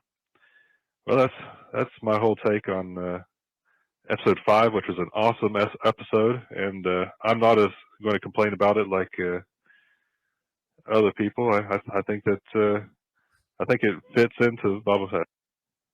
Thank you very much for that call, Glenn. Once again, guys, Glenn has entered 3 more entries into the grand prize at the end of Book of Boba Fett. Next, Justin, we have Darth Palo. Nice. Oh, and guys, just so you know, we got a lot of calls. So for the length of the episode, me and Justin are trying to not pause as much. I know that was a bad reflection because literally paused it 3 times, but we're trying to keep our comments so that we can get through all the calls. Yeah, cram everybody in. Hey guys, Darth Paulo here. So it's 4 a.m. Wow, Dude, what an episode. I got took notes. I like that style. I'm just going to go in order. First of all, the butcher shop, the scene, I thought that was so cool. Well, I already can't wait to wake up tomorrow and see all the tweets about how a butcher shop doesn't fit into Star Wars, but we'll just ignore that. I instantly noticed and still had the darksaber on him. So I was like, yes, and then instantly he fights with it. It was amazing. I was super psyched to see him, meet back up with the armor. I instantly noticed the heavy look at him dirty about the darksaber, and there you go. Right away, there's a challenge. I think that was dope that he can already hold his own and prove that, he is, worthy of this darksaber. And then, when he mentioned that he took his helmet off and the armor told him that he had to go make amends and told him this is the way. I really was hoping that he would shoot back at her like, no, there is another way, because I've met the other Mandalorians. They take their helmets off. They want to take back Mandalore too, just like we do, and we should work together. Like, I thought he was going to start unifying. We talked about this a little bit yesterday. Do you think that it makes sense for Mando to kind of go back to what he knows? You know, this cult, this sect, whatever you want to call it.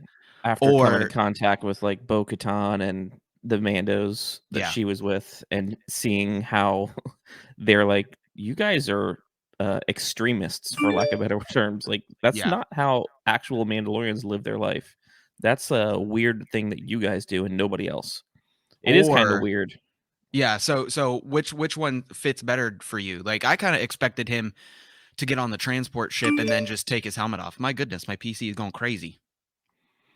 Yeah, I don't know, man. I think it definitely probably stirred a question up for him, but I don't know. I don't know where it would have gone. I mean, you got to think he's lived his entire life only knowing them. Mm-hmm. So it's probably pretty ingrained deeply into him at this point. But I don't really want to see him go to Mandalore to bathe in the baths, though. Like, I kind of think the next step in his progression, he doesn't of his have anything to character- redeem himself for. He did nothing. Yeah, exactly. You know, just going back to who he was and part of this sect, this cult, and then bounty hunting again, that's not like a full circle. Well, I mean, it is a full circle for the character, but that's not the circle that I'd like to see. You know, I'd like to see him evolve a little bit more. Yeah, I agree. And then he checked the Darksaber like luggage. Could not believe that. Then we see a BD-1 droid. I freaked the hell out, followed by a Royal Naboo starfighter. I instantly thought, this is pod racing. Kind of foreshadowed something for myself there. She dated a what? She dated a what now? But then we got our montage that we talked about in the comments of the last video. But you know, for the wrong main character, We love whatever. a montage. BD-1 scanned something like in the game. It was around here that I started to wonder where it. Okay. You know how I said that I was super, super irritated that everyone's like, oh, that's BD-1. Oh, that's BD-1. And we're like, come on, guys, it's just another BD unit. Yeah. Well, do you remember what happens to BD-1 in Fallen Order? He gets his right leg messed up. Remember? Mm-hmm. Mm-hmm. In this episode. Rewatching it, you noticed it? It's there. He limps on his right leg. Interesting. Okay. Yeah, you got to go back and look at it. It could just be because that womp rat or whatever it was attacked him, and it's convenient. But why? Like, I know you have a 50% chance. There's only 2 legs, but it's his right leg, and it was anyway. We'll see. Because that would be, you know, I think we all just want Cal, right? Yeah, for sure. You know, we could age him up. Yeah, we could age him up a little bit. You know, make him look older. Let him grow a beard, and he'll immediately look older. Yeah. He's Boba. Then they took an already royally modified ship and made it more badass. I couldn't believe it. I saw the astromech pit and I thought, what if Din gets an astromech? I'm surprised he's cool with being so cramped. If he had the Beskar spear, that would not be possible. Then he did the pod race route, and I thought, now this is pod racing. I've been wanting pod racing for years, since the Phantom Menace, and that wasn't it, but like, oh my god, it felt like it. I loved the new Republic pilot from Mando. I loved him showing off his thrusters. And then, of course, Fennec. And when he said he was going to visit a little friend, it just reminded me of the little green friend callback. So, overall, amazing episode. I guess my hot take would be that I feel like people are going to view this as the show not being able to stand on its own 2 feet, so they had to have a Mando episode. I still think the show is amazing on its own merits, but I think they should have had more Boba in there, you know, just to remind people, hey, this is his show. You know what I mean? But that's it. Otherwise, I mean, but what can I say? It was an amazing episode. Like, what am I going to do? Sit here and complain? No. Awesome. Love you guys and the work y'all do. Thanks. Thanks for the call again, Darth Paolo. I will say I agree with the Boba comment. I don't know why it would have been so hard to have Boba go to the docking bay. Like, Not just Finnick, yeah. yeah, how hard would that have been? Like, it makes me wonder at what sequence was this stuff filmed, right? What if this was, follow me, what if this was the first episode of Mandalorian season 3, right? It already started filming. I don't know. Probably not, but That makes you wonder because it's so Mandalorian focused. yeah, it just makes me wonder at what point some of these things are recorded in. Next, we have our number one Halo player, Lorenzo, aka Cream Cake.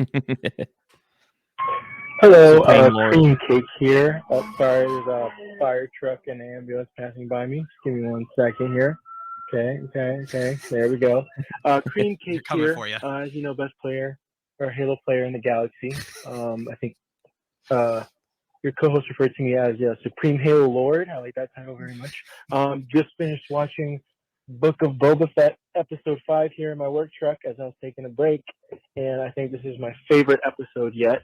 Mando is just an absolute beast, cutting people in half. The Darksaber, kind of douchey of his Mandalorian compadres, just blowing them off like that. Oh, you took off his helmet. Wow, big whoop. Anyways, exactly. And guessing episode 6, we're gonna get to see Grogu again. Can't wait to see that little guy. Maybe even we'll get to see Luke Skywalker. I mean, because Grogu's with Luke, so I mean, I'd say it's like a 60% chance we'll see Luke. I think me and you are more on the 90% chance. Yeah, to see 80 Grogu. to 90. With Grogu, Yeah. so we know this. And what else? What happened in this episode? Oh yeah, the Naboo Starfighter. That was an awesome throwback. I love it. I think it suits him well. But yeah, that was pretty much it. Can't wait for episodes 6 and 7. So far, it's shaping up to be true that these last few episodes are bangers. So hopefully the ball keeps rolling here. All right, peace.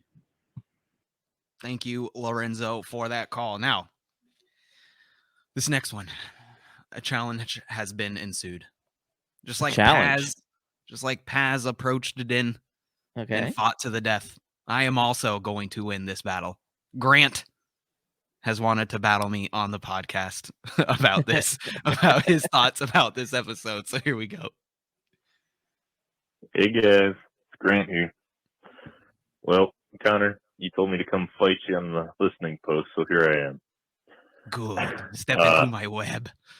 I had to clarify, because I don't think it was coming across earlier, that my issue with this is that it's just not a Book of Boba Fett episode. If anyone was in the room walking by and didn't see the title screen, they would have thought this was a new Mandalorian episode. And that's kind of the main issue with this, for me, is that just we're here to see Boba Fett do cool stuff, and he just keeps getting swept under the rug, one way or the other. That being said, the episode, as a Mando episode, was pretty enjoyable. I mean, it had some issues here and there. So, Boba has always been one of your favorite characters. Yes. How does this fit in with, the show's not done yet, but do you agree with Grant so far? Like, getting swept under the rug? Boba has gone from being mysterious, and then in the Rebels and Clone Wars, like anger, brutal, like savage, amazing hunter, to just old man wants to pet his animals and get beaten up. Like, it's definitely taken away the cool factor for me, at least for Boba Fett. Yeah, and he loves it. Yeah, he's not as cool as he used to be. Yeah. I mean, I guess like he's old man retired Boomer Fett, but it's just, I don't know. It kind of kills the vibe of the character as a whole for me. But it's still weird because he was so good in Mandalorian season 2. I know, and it's just completely derailed from that, from what we saw in his savagery and his fighting and beating the crap out of everybody, to now just getting the crap beaten out of him in every instance he's gotten in a fight. Hopefully, we still have 2 episodes left. We could see a turnaround. Why is Din trying to fight with the Darksaber when he's doing bounties, when he has zero training with it and he's got an arsenal of other weapons to use? Bro, if I had a But lightsaber, I'd still use cool it. to see Zero him just training. Oh, yeah. go ham with the dark saber and smoke some dudes with it. I get that was more so for fan service and whatnot, and it was cool to 100%. watch. Heck yeah, it was cool. Just from a realistic standpoint of bounty hunting, why would you use that weapon when you have no training? And then we got the Naboo starfighter, the N1, which very cool. Again, really cool what they're trying to do. They were going for like a rat rod look. The big barrel carb popped out of the top of the hood. When he's first firing it up, you can hear like a V8 soundtrack, which cool stuff there. But when you look at it from what he does for a living, he literally lived in the Razor Crest. So the Naboo, the N1 starfighter, is just not going to serve his needs. Yeah. Unless it's used as more of, like a strike fighter, and then he has an additional Razor Crest or something. But other than that, it was a lot of fun episode. Just seeing Mando again. And I think that's kind of what Dave wanted to do. He wanted to forget about George Lucas's character for an episode and go back to his character, because that's what he likes to do.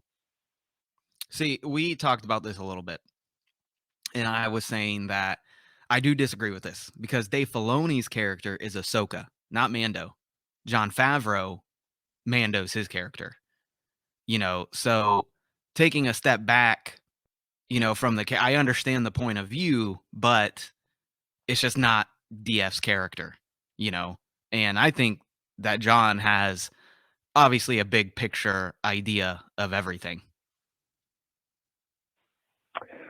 So the issue, for me, and it's interesting, I should say, because even my neighbor, who has like zero EU experience and just likes to watch the Mando with his kid and likes Star Wars in general, he's having issues with the show because, like, where are we going with Boba? And his comment to me was, Boba needed a week off from being beaten up. And it's kind of sad that someone who's not necessarily as into it as most of us maybe are, is still finding issues with the show. So, that being said, still interested to see where it goes. Yeah, to have an outsider perspective like that, I think that everybody sees that the same way. It doesn't matter how much you're into it. The truth of the matter is that, he's getting his butt kicked like all the time. And, once again, we have 2 episodes left. Hopefully that changes. Yeah, exactly.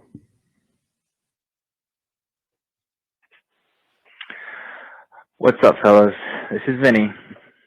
Vinny boy. This episode was awesome. I just got a lot to say in a short, quick period of time. Basically, nice to see the Mandalorian is back. Although we didn't get one just of Boba Fett, but this is a nice way, I guess, for them to introduce them. But get right to it. Seeing the fight between Vizsla and Din was pretty awesome to see how the Mandalorian Creed basically does their battle of challenging one another for the Darksaber. I'm not going to go in chronological order here, but I'll try. The scene of Mandalore just being desecrated with... Dude, shout outs to our Twitter. We finally had like a little tweet pop off. I made a little collage picture that I also posted on our Instagram. It was just the Night of 1,000 Tears, and it was beautiful and horrific all at the same time. And it popped off on Twitter, got like 5,000 likes and a bunch of retweets. So that was really, really cool. This was probably top 3 moments for me for this episode. It was amazing. Terminator style Skynet droid from Rogue One. I forget his designation number, but awesome scene. K2SO. Yeah, KX. Total 90s, 80s vibes. The N1 Starfighter, beautifully well done. Pod Racer, Beggar's Canyon, awesome. And also, where we saw Aurora Singh last time, there are now houses. Too bad there. she did. So times have really changed and gone. Yeah, it's pretty much everything that I think I've ever wanted it from the show, but we didn't see Boba. So can't wait to see what you guys think about this episode, I'm going to give it a solid 8 out of 10. It would have been a 10-10 if they had a few more extras in there.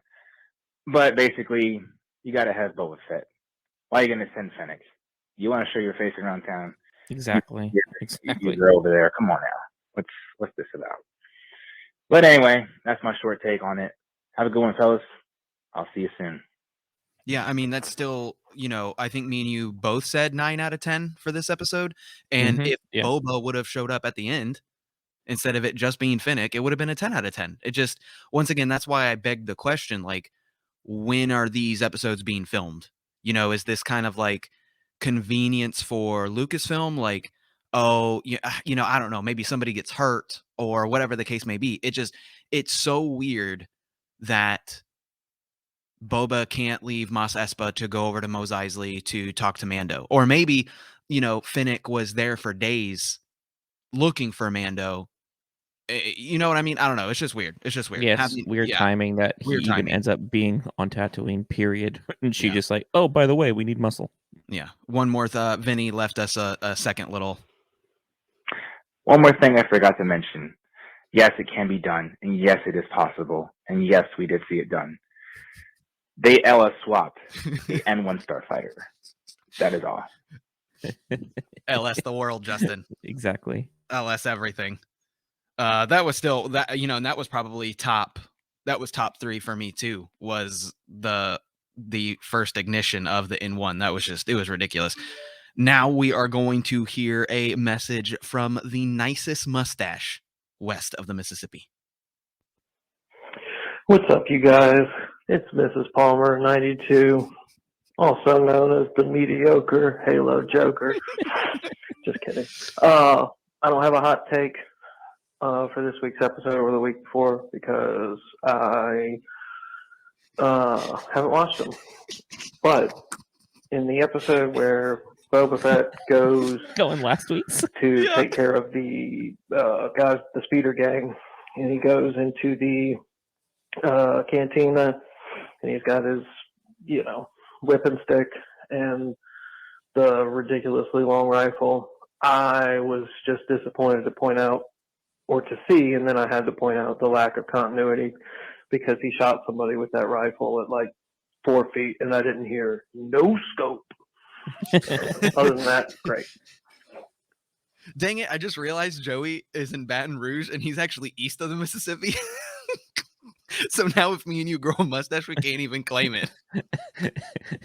You beat us to it.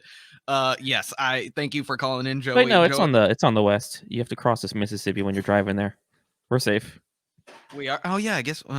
Anyway, geography. It's hard. Thank you for calling in, Joey. Next we have Jonathan Kuhn. Hey guys, Jonathan here. Wanted to call in for this episode. I think it was absolutely fantastic. I guess I'll get it out of the way first. I can't understand the viewpoint where someone might say this had nothing to do with Boba Fett, so why is it in the Book of Boba Fett? But screw that viewpoint because this episode was amazing. Just kidding. All opinions are valid. Consider your opinions. I thought it was great. So many cool things. Him wielding the Darksaber was amazing. He's got to be careful. He's trying to chop his own leg off, though. So he's going to have to get some training for sure. Love that he has his attachment to Grogu still and wants to go see him and made little armor for him. That was amazing. Ring City. I don't even know what it's called. Freaking amazing. The battle he had was awesome to watch. They took the jetpacks off. I was like, oh man, this is fighting to death. Although I was confused how Mando could almost come to death, and I want like the Kevin Hart, like when they take off their jetpacks. I want someone to cut in the part where Kevin's like, "It's about to go down," and then it just goes to them freaking fighting. Forget the girl's name, but they would stop the fight, and then when he's winning, she's like, "Okay, guys, the that's armor enough." he's talking about. Like, really? Seems kind of one-sided there, but okay. Kind of glad he got booted out of the no longer part of the tribe. He got voted off the island. But I think we're definitely going to go to Mandalore now. If he's going to go into the bath to join the clan again, then I think that's definitely where we're going. The Night of 1,000 Tears, that was awesome to see. Super dark, but really cool. Really cool visual there. So there's a lot more stuff going on. I'm just driving while I'm at work, so I'm trying to think of the episode. But overall, incredible, absolutely incredible. Loved all the music. The music was amazing. The intro scene where the title of the Book of Boba Fett comes up and they did the crossover between Mandalorian music and the Book of Boba Fett music was absolutely insane. I've listened to that like an infinite amount of times over and over again. I can't wait for Book of Boba Fett to come out on music vinyl. was incredible. Hopefully the next couple episodes are just going to keep this up, especially with the graphics. I thought the graphics were amazing in this episode, so the detail was incredible. So hopefully this is the kind of level of episode we get. Will we see Grogu next episode? That would be interesting. I don't know if they're going to save it for season 3 of Mandalorian or if we're actually going to get to go see the little guy next week. That would be pretty cool. So my wife was freaking out when she thought the possibility of seeing Grogu came up. So Disney's smart. They know what they're doing with their money.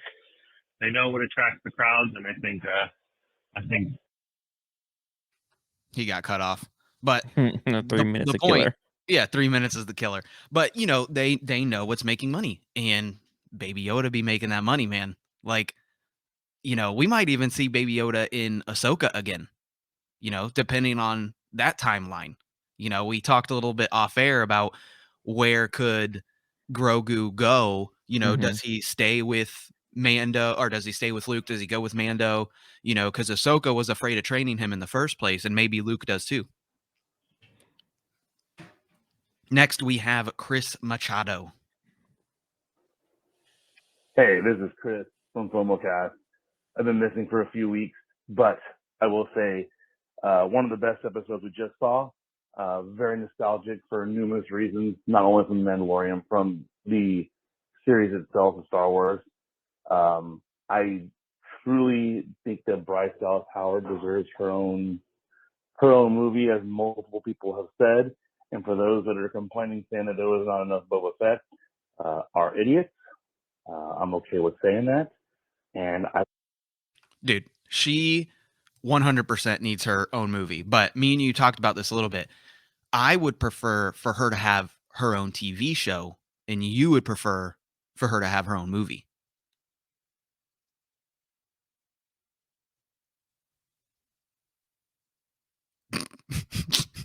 Justin is muted and he is looking. Oh. There he goes. I was like, what's happening?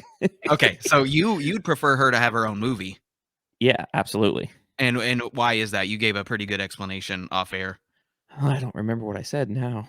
The main point was the movies are the story drivers where it comes to money, you know, bringing in new people from Star Wars. Right. Okay. Yeah. It did and all all that. that. It was wonderful what I said. Oh my gosh.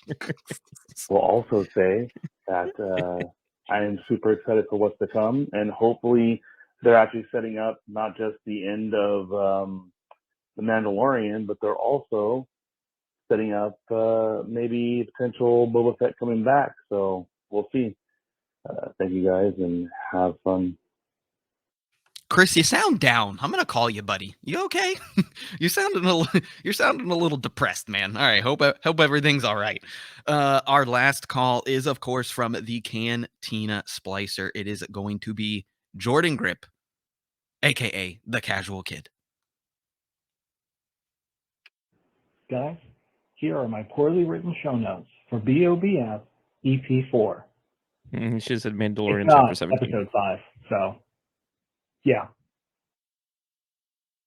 Guys, here are my poorly written show notes. He left too. He messed up on the first one. EP5. I had to play it. Mandalorian Season 2.5, Episode 0.5, Ultra HD Remix. All right, I don't really have any notes. All I'm Ultra gonna say HD is, Remix. dude, really love this episode. It makes me want Mandalorian Season 3 so bad. And on top of that, the cinematography was fantastic. Bryce Dallas Howard, get her a movie right now. My The guy. scene where That's Mando true. comes in to deliver the bounty and it's just one long shot in that bar, which gave me Knights of the Old Republic vibes. Yeah, that was probably one of the coolest things. The Halo City, That's something amazing. I haven't heard anybody else say, is that the whole bar sequence gave him Old Republic vibes.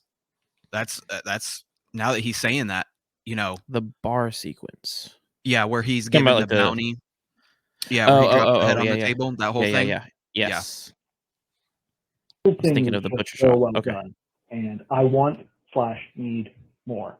So, yeah, those are my poorly written show notes. You know, shout out to Sam Witwer for being somewhere in this episode. I don't know. I didn't have time to prepare. Oh, come on, man. But he's one of the Clitonians. Yeah, for sure. Later.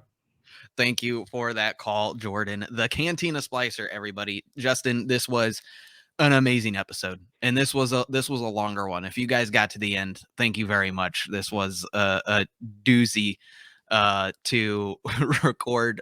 We lost a little bit of our recording from earlier, but anyway, it's just a whole full episode, and then the half of an episode. Yeah, episode and a half. That's normal. Well, hey, It's fine. at least, and the Casual Kid is on this episode too. So thank you for coming and recording with us, guys. Next week, of course, we will be back with more Book of Boba Fett. So the question, Justin, do we see Grogu?